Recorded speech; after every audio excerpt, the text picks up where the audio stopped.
제7장. 이사갈의 아들들은 돌라와 부아와 야숫과 시므론 네 사람이며, 돌라의 아들들은 우시와 르바야와 여리엘과 야메와 입삼과 스무엘이니 다 그의 아버지 돌라의 집 우두머리라. 대대로 용사이더니 다윗 때에 이르러는 그 수요가 22,600명이었더라. 우시의 아들은 이스라히야요, 이스라히야의 아들들은 미가엘과 오바댜와 요엘과 이시야 5사람이 모두 우두머리며, 그들과 함께 있는 자는 그 계보와 종족대로 능히 출전할 만한 군대가 36,000명이니 이는 그 처자가 많기 때문이며, 그의 형제 이사갈의 모든 종족은 다 용감한 장사라. 그 전체를 계수하면 87,000명이었더라. 베냐민의 아들들은 벨라와 베겔과 여디아엘 3사람이며, 벨라의 아들들은 에스본과 우시와 우시엘과 여리못과 일이 5사람이니 다 그 집의 우두머리여 큰 용사라. 그 계보대로 계수하면 22,034명이며, 베겔의 아들들은 스미라와 요아스와 엘리에셀과 엘료에네와 오므리와 여레못과 아비아와 아나돗과 알레메시니, 베겔의 아들들은 모두 이러하며 그들은 다 그 집의 우두머리요 용감한 장사라. 그 자손을 계보에 의해 계수하면 22,200명이며, 여디아엘의 아들은 빌한이요, 빌한의 아들들은 여우스와 베냐민과 에훗과 그나아나와 세단과 다시스와 아히사알이니 이 여디아엘의 아들들은 모두 그 집의 우두머리요 큰 용사라. 그들의 자손 중에 능히 출전할 만한 자가 17,200명이며, 일의 아들은 숫빔과 훗빔이요 아헬의 아들은 후심이더라. 납달리의 아들들은 야시엘과 구니와 예셀과 살루미니 이는 빌하의 손자더라. 므낫세의 아들들은 그의 아내가 낳아준 아스리엘과 그의 소실 아람 여인이 낳아준 길르앗의 아버지 마길이니, 마길은 훗빔과 숫빔의 누이 마가라 하는 이에게 장가들었더라. 므낫세의 둘째 아들의 이름은 슬로브핫이니 슬로브핫은 딸들만 낳았으며, 마길의 아내 마가는 아들을 낳아 그의 이름을 베레스라 하였으며, 그의 아우의 이름은 세레스이며, 세레스의 아들들은 울람과 라겜이요 울람의 아들들은 브단이니 이는 다 길르앗의 자손이라. 길르앗은 마길의 아들이요 므낫세의 손자이며, 그의 누이 함몰렉겟은 이스톳과 아비에셀과 말라를 낳았고, 스미다의 아들들은 아히안과 세겜과 리키와 아니암이더라. 에브라임의 아들은 수델라요, 그의 아들은 베레시요, 그의 아들은 다하시요, 그의 아들은 엘르아다요, 그의 아들은 다하시요, 그의 아들은 사바시요, 그의 아들은 수델라며, 그가 또 에셀과 엘르앗을 낳았으나 그들이 가드 원주민에게 죽임을 당하였으니 이는 그들이 내려가서 가드 사람의 짐승을 빼앗고자 하였습니다. 그의 아버지 에브라임이 여러 날 슬퍼하므로 그의 형제가 가서 위로하였더라. 그리고 에브라임이 그의 아내와 동침함에 임신하여 아들을 낳으니 그 집이 재앙을 받았으므로 그의 이름을 브리아라 하였더라.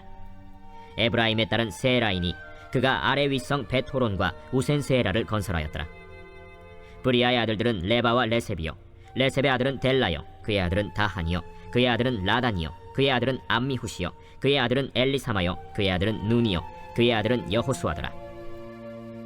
에브라임 자손의 토지와 거주지는 베델과 그 주변 마을이요, 동쪽으로는 나하란이요, 서쪽에는 게셀과 그 주변 마을이며, 또 세겜과 그 주변 마을이니 아사와 그 주변 마을까지이며, 또 므낫세 자손의 지기에 가까운 베스안과 그 주변 마을과 다안악과 그 주변 마을과 무깃도와 그 주변 마을과 돌과 그 주변 마을이라.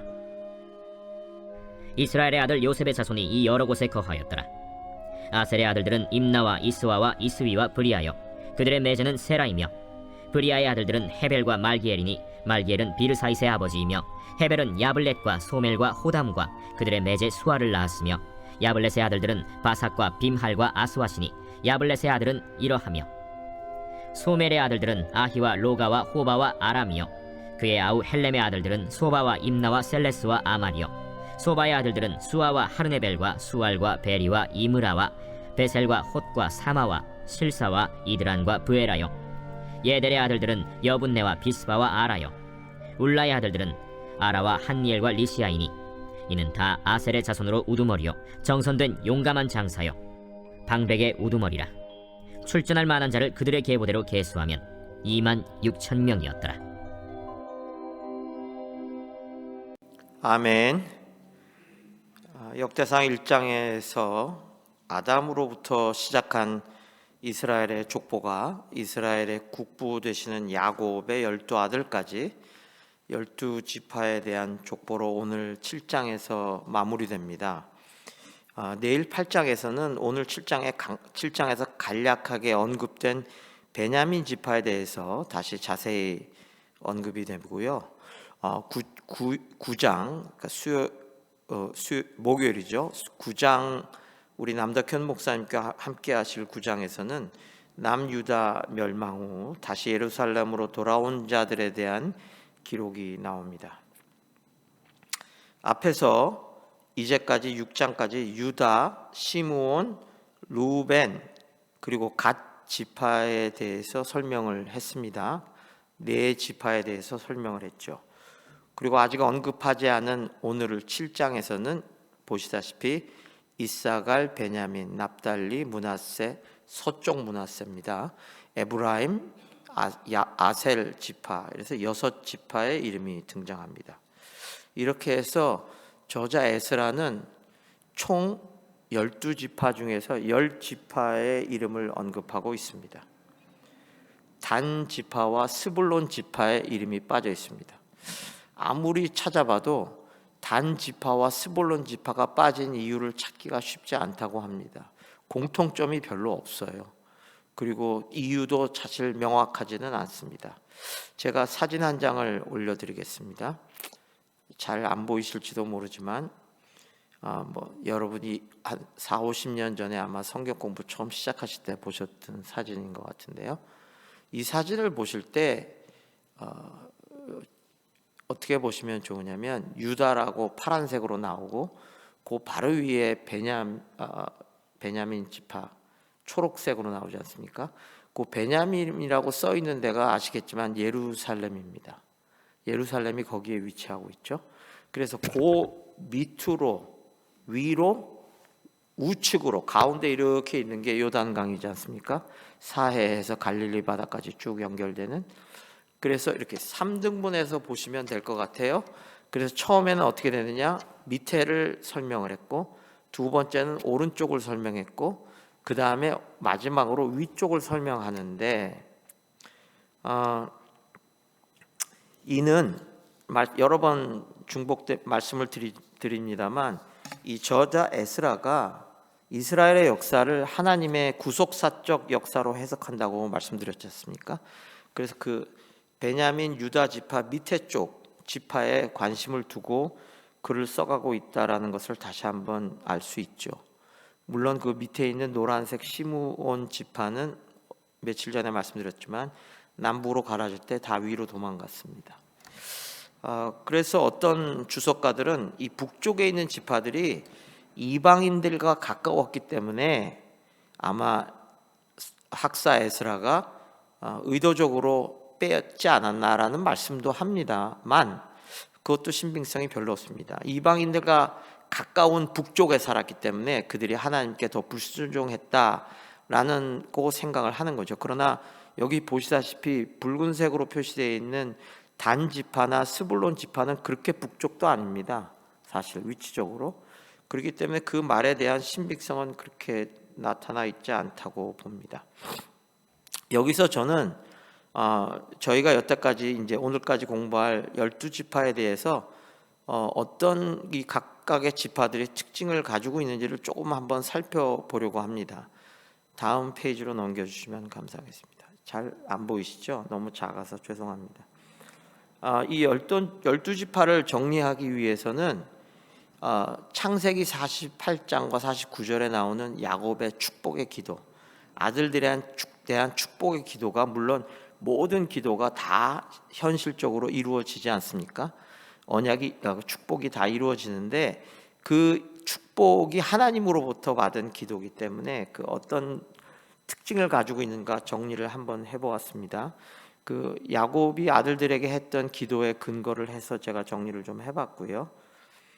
보시다시피 단 지파와 스불론 지파는 야곱은 뭐라고 얘기했냐면 뱀과 독사 같다고 하고 강한 힘을 가져서 어떤 백성을 심판할 것이다 이런 얘기까지 했는데 좀 나쁜 이미지로 얘기를 한 것 같다는 의견도 있습니다. 그러나 또 스불론 지파를 보면 해변에 살 것이다, 거할 것이다, 기름진 땅을 가지고 좋은 뜻으로 또 얘기를 했습니다. 아무튼 여기 보시면 주목해야 될 게 아마 유다 지파와 요셉 그리고 이제 베냐민 지파일 것 같습니다. 유다 지파는 아시다시피 새끼 사자와 같고 왕이 되어 통치할 것이다. 요셉 지파는 무성한 가지가 되어서 하나님께서 너희를 도우실 것이다. 그대로 실현이 되었습니다. 베냐민 지파는 조금 이상하죠. 물어뜯는 일이고 호전적일 것이다라는 이야기를 합니다만, 물론 그래서 나중에 베냐민 지파가 내일 말씀드리겠지만 좀 사고를 치는 일이 벌어집니다. 그러나 베냐민 지파는 결정적인 순간에 하나님께로 돌아오고 남유다에 속하는 결단을 내리죠. 여기까지 정리를 좀 해봤고요. 오늘 또 말씀 중에서 한 가지 특징이 뭐냐면 6지파를 언급하면서 이사갈, 베냐민, 아셀의 3지파를 언급할 때 그 전쟁에 출전할 만한 용사들, 남자들의 숫자를 계수해서 언급을 했거든요. 이사갈 지파에 대해서는 2절, 5절, 베냐민 지파에서는 7절, 9절, 11절, 또 아셀 지파는 40절에 그렇게 되어 있습니다. 아시겠지만 민수기라는 성경에 1장과 26장에 두 번의 인구 조사가 있었죠. 그 인구 조사에 나온 숫자하고 잘 맞지 않습니다. 제가 숫자를 전공한 사람이다 보니까 그런 거에 굉장히 민감하거든요. 그래서 다 세어봤고 맞춰봤더니 전혀 안 맞아요. 특별히 이사갈과 베냐민 지파의 숫자는 민수기 때 숫자에 비해서 훨씬 작습니다. 물론 아셀 지파는 약간 많기는 한데 일정치는 않습니다. 그런데 왜 에스라가 지금 이 순간에 숫자를 언급했을까? 그 당시에 자 상황을 한번 보십시다. 망했어요. 망해서 바벨론으로 다 끌려가고 이제 1차 포로로 해서 귀환하는 그 시기입니다. 그 시기에 뭐 누구든지 뭐 스룹바벨이 인도하였지만 스룹바벨의 인도하에 군사들을 다시 계수할 정도로 정리가 됐었을까요? 이스라엘이? 그렇지 못했다고 생각합니다. 그러니까 이건 아마 학사 에스라의 주관적인 생각이었다는 생각을 합니다. 그러면 왜 그랬을까? 많은 주석가들은 이렇게 설명합니다. 에스라가 이제 예루살렘으로 돌아간다. 우리는 강한 군대를 아직도 가지고 있어. 힘을 내자. 앞으로 우리는 들어가서 예루살렘으로 돌아가서 우리는 다시 하나님의 성전을 세우고 재건하고 우리는 다시 하나님의 백성으로 일어날 것이다 라고 희망과 격려를 한 메시지가 아닐까라고 해석하는 게 제일 많은 것 같습니다. 저도 동의하는 바입니다. 오늘까지 야곱의 12지파 족보들을 다 살펴보셨습니다. 사랑하는 성도님들 어떻게 생각하셨습니까? 왜 이런 복잡한 족보와 이름이 필요할까? 무슨 의미가 있을까? 그런 생각도 들기도 합니다. 그런데 갑자기 이런 생각이 들었습니다. 만약 이 족보가, 이 이름들이 하나님 나라의 생명책에 기록된 족보의 이름들이라면 솔직히 섬찟했습니다. 모두 저와 여러분들의 이름이 이미 하나님 나라 생명책에 확실하게 기록되어져 있을 줄 믿습니다. 아멘. 다시 한번 우리 아멘 하십시다. 우리는 비록 부족하고 연약하지만 이미 저 천국 하나님의 나라 생명책에 우리는 분명히 우리의 이름이 있음을 믿습니다. 아멘. 더 나아가서 단과 스불론처럼 이름이 빠져 있지 않습니까? 우리 가족의 믿음의 족보, 또 우리 친척, 우리 족보, 우리 이웃들의 믿음의 족보, 그리고 특별히 우리 사랑하는 우리 교회의 믿음의 족보가 하나님 나라의 생명책에 온전히 잘 기록되어 남아있기를 간절히 소망할 뿐입니다. 사랑하고 존경하는 성도 여러분, 하나님의 생명책에 저희들의 이름이 기록되는 방법은 단 한 가지입니다.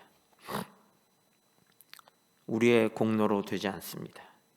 우리가 아무리 교회를 열심히 섬기고 새벽 제단을 매일 쌓아도 단 한 가지 방법, 우리를 위해 죽으시고 부활하신 예수 그리스도를 믿는 것임을 우리는 잘 알고 있습니다. 지금 역대상 이 족보들, 이 많은 이름들 전혀 기억하지 않으시고 모르셔도 됩니다. 누가 어느 족보에서 나왔는지, 여호수아가 에브라임이요 사울이 베냐민이요, 다윗이, 유다요, 다 기억 못하셔도 좋습니다. 그러나 단 하나의 이름, 우리 주 예수 그리스도의 이름만 기억하시고 그 이름 하나로 충분하다고 고백하시는 이 새벽 저와 여러분이 되시기를 간절히 소망합니다. 아멘. 오늘은 화요일입니다. 유일순 목사님 한국에서 계신데 또 성경 번역 선교회 박요섭, 조선양 선교사님들, 또 오늘은 세계 선교를 위해서 우리 함께 기도하는 날입니다. 또 하나님의 몸된 교회, 주님이 세우신 교회, 몸된 교회 헌신하고 섬기시는 교회를 위해서 기도해 주시고, 특별히 다시 우리가 초빙할 정말 훌륭하신 후임 목사님을 위해서 저희들에게 기도의 영이 끊이지 않도록 함께 기도해 주시기 바랍니다. 주님의 이름 부르시겠습니다. 주여